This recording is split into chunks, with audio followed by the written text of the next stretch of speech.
The movie begins during the Second World War in 1943 at the German 10th Panzer Division in Tunisia of North Africa, where Wehrmacht Colonel Klaus von Stauffenberg is deployed. He is shown writing a journal about his views on World War II. He states that the Führer's promises of peace and prosperity have fallen by the wayside, leaving in their wake a path of destruction. The outrages committed by Hitler's SS are a stain on the honor of the German army. There is widespread disgust in the officer corps toward the crimes committed by the Nazis, the murder of civilians, the torture and starvation of prisoners, the mass execution of Jews. He finally points out that his duty as an officer is no longer to save his country, but to save human lives, as he couldn't find any general with the courage to confront Hitler, and so he concludes to do it on his own. He believes Hitler is not only the arch-enemy of the entire world, but the arch-enemy of Germany as well. A change must be made. Afterwards, he meets with the general about trying in vain to keep an insignificant city against the American and British forces. After some convincing, the general consents to moving the 10th Panzer Division to a new place so they can be rescued and sent back to continental Europe. Shortly after, British planes assault the camp,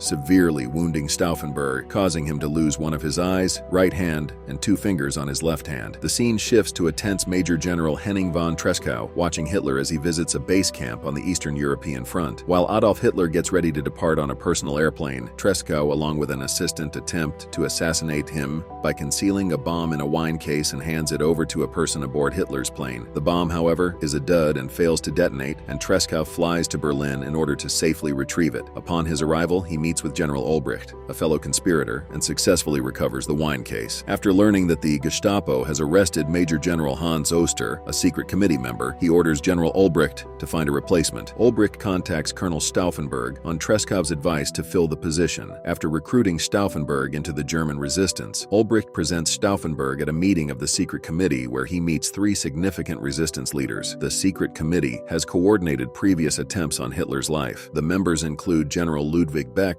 Dr. Karl Gurdeler, and Erwin von Witzleben. Stauffenberg is stunned to learn that no plans exist on the subject of what is to be done after Hitler's assassination. During a bombing raid on Berlin, he gets the idea of using Operation Valkyrie, which involves the deployment of the reserve army to maintain law and order in case Hitler is killed or communication from him is blacked out. He modifies its directive to prevent the SS from seizing power and leaving the general in command of the Army Reserve in charge of Germany. The plotters carefully redraft the plan's orders so that they can dismantle the Nazi regime after assassinating Hitler. Realizing that only General Friedrich Fromm, the head of the reserve army, can initiate Valkyrie, they offer him a position as head of the Wehrmacht in a post-Nazi Germany and request his support. Fromm declines to be directly involved, but remains silent instead of exposing them to the authorities. In the interim period, General Tresckow is deployed to the front lines. With the rewritten Operation Valkyrie orders needing to be signed by Hitler, Stauffenberg visits the Führer at his Berghof estate in Bavaria, in the presence of Dr. Joseph Goebbels, Wilhelm Keitel, Heinrich Himmler, Hermann Göring, and Albert Speer, his inner circle. Hitler praises Stauffenberg's heroism in North Africa and signs the orders without fully examining the modifications, believing Stauffenberg's changes are for the best. At Gürdeler's insistence, Stauffenberg is ordered to assassinate both Hitler and SS head Himmler at the Führer's command bunker, the Wolf's Lair. At a final briefing, Colonel Merz von Quernheim instructs the committee members in the use of pencil detonators. Upon returning to command, Stauffenberg also persuades General Feldgiebel, who controls all communications at Wolf's Lair, to cut off communications after the bomb blast. Since Stauffenberg has been appointed as Chief of Staff for General Fromm, he has access to Hitler's military debriefings and will attend a military conference with Lieutenant Werner von Heften at Hitler's bunker, the Wolf's Lair. Their plan is simple. After setting off one of the pencil detonators during the meeting, Feldgiebel will call and claim to be a general, pulling them both to wait with a car outside, while theoretically giving them 6 minutes before the bomb goes off. This should give them enough time to get there and take off before anyone suspects anything. However, there is one prerequisite set forth by leaders of their dissident group. Hitler and Himmler must be present for Stauffenberg to arm the bomb. On July 15, 1944, Stauffenberg attends a strategy meeting at Wolf's Lair with the bomb in his briefcase. But with Himmler not present at the meeting, he phones his committee seeking guidance on what action they should take next. Stauffenberg does not get the go-ahead from the committee leaders, and by the time one of them defies the others and tells him to do it anyway, the meeting is over. Meanwhile, the reserve army is mobilized by Olbricht, unbeknownst to Fromm, to stand by. With no action taken, Stauffenberg safely extracts himself and the bomb from the bunker, and the reserve army is ordered to stand down, believing that the mobilization was a training exercise. General Fromm is furious that Ulbricht and Stauffenberg deployed the army without his consent or knowledge and orders them to report to him immediately. Back in Berlin, Ulbricht and Stauffenberg are threatened by Fromm that if they try to control the reserve army again, he will have them arrested. Stauffenberg goes to the committee to protest their indecisiveness and condemns Goerdeler, who has been selected to be chancellor after the coup. When Goerdeler demands that Stauffenberg be relieved, Beck informs him that the SS is searching for him and implores him to leave the country immediately. This gives Stauffenberg complete control over how to proceed with their endeavor. After Goerdeler abruptly leaves his home, Colonel Stauffenberg informs his wife of his plan and instructs her to flee with their children if he winds up being unsuccessful in his attempt on ending Hitler's life. On July 20th, 1944, Stauffenberg and his adjutant Lieutenant Haften return to Wolf's Lair. To Stauffenberg's dismay, he discovers only after the timer has been activated that the conference is being held in an open-window summer barrack, whereas the plotters had intended to detonate the bomb within the walls of the bunker for maximum damage. Nevertheless, Stauffenberg launches another attempt on Hitler's life, but realizes Himmler is absent once again, although being declined permission by the committee when contacting them about proceeding further with their plan. Quernheim quietly decides along with Stauffenberg to continue. While his adjutant waits with the car, Stauffenberg places the briefcase with the bomb armed at the meeting as close to Hitler as possible. Stauffenberg then leaves the barrack, returning to the car. A furious Hitler struck the table in the war room upon learning of Germany's defeat in Europe, spilling Stauffenberg's bag containing the armed bomb in the process. However, one of the officers at the meeting moves the bomb behind a table leg, thereby protecting Hitler from most of the blast. When the bomb explodes, Stauffenberg is certain that Hitler is dead and flees Wolf's Lair. Before shutting down communications, Feldgiebel calls Quernheim about the explosion, but cannot clearly convey whether or not the Führer is dead due to poor reception. Feldgiebel instructs them to cut off all communications since he thinks his task is finished. Ulbricht pleads with Quernheim to call back and inquire whether or not Hitler is actually dead, but the down phone lines make it impossible. In order to mobilize the reserve army, Ulbricht must first receive confirmation that Hitler has been killed. He then departs for lunch. As Stauffenberg flies back to Berlin, Ulbricht refuses to mobilize the reserve army until he knows without a doubt that Hitler is dead. If Hitler isn't dead, Ulbricht will be arrested for having the reserve army mobilized without Fromm's permission.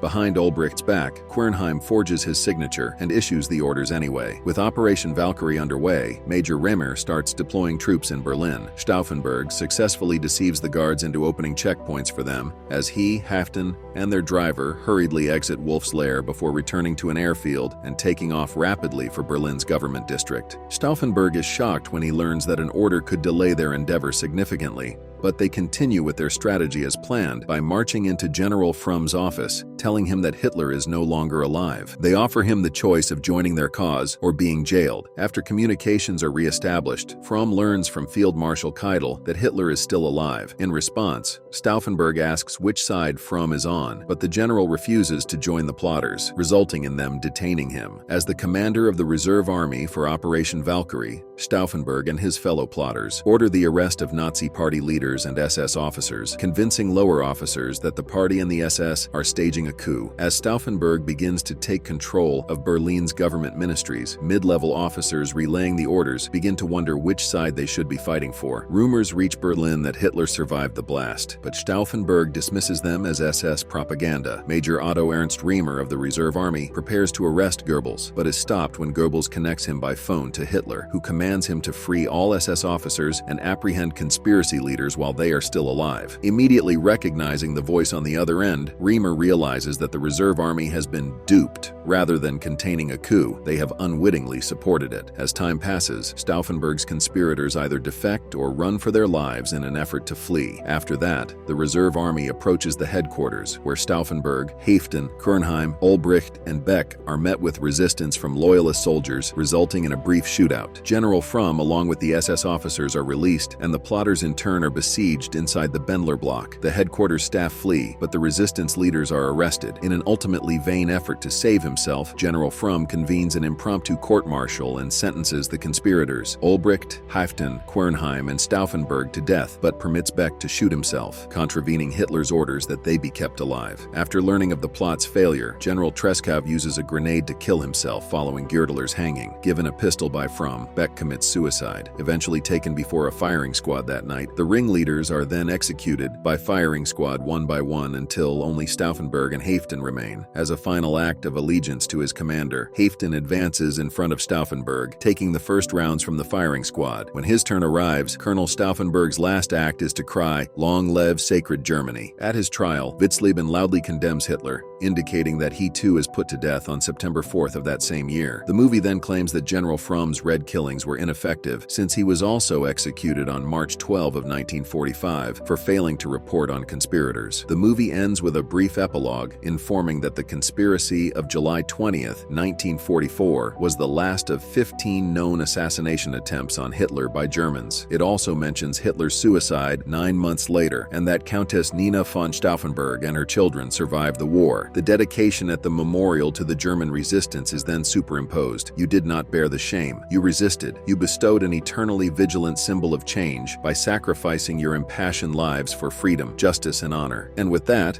the movie ends. We hope you enjoyed our video. Watch the next recaps on the screen and don't forget to subscribe for more amazing recaps. See you in the next one.